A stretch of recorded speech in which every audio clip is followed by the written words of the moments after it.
ఓం సింహాచల నరసింహస్వామినే నమః. సింహాచలంలో పశ్చిమాభిముఖుడై వెలసిన వరాహ నృసింహస్వామి విజయప్రదాత.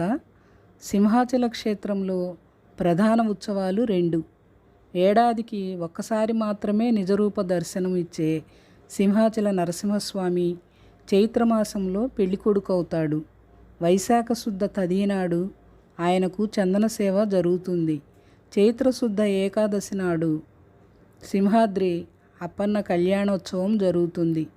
4వ రోజున కృష్ణాలంకారము, పౌర్ణమి తిథి నాడు దొంగల దోపు ఉత్సవము. ఈ బ్రహ్మోత్సవాల్లో నేత్రపర్వంగా ఉంటాయి. 7వ రోజు చైత్ర బహుళ పాడ్యమి నాడు ఉదయము ముత్యాల పల్లకిలో స్వామి ఊరేగుతారు. వధూవరులు బిందెలో ఉంగరాలు వెతుక్కునే వినోదోత్సవం జరుగుతుంది. ఆనాటి రాత్రి పుష్పయాగం. ఈ పుష్పయాగము నిర్వహించటంతో సింహాచలం అప్పన్న కళ్యాణోత్సవాలు సర్వజన మనోరంజకంగా పూర్తవుతాయి. లక్షలాది మంది భక్తులు ఈ దివ్య ముహూర్తంలో స్వామివారిని దర్శించి పునీతులవుతారు. స్వామివారి కళ్యాణము అంగరంగ వైభవంగా జరిగింది.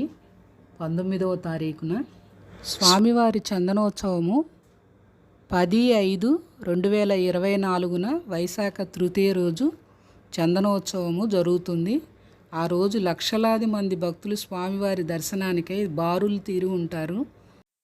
మొన్న 19వ తేదీన చైత్రశుద్ధ ఏకాదశి నాడు కళ్యాణము అంగరంగ వైభవంగా జరిగింది. అప్పన్న కళ్యాణము.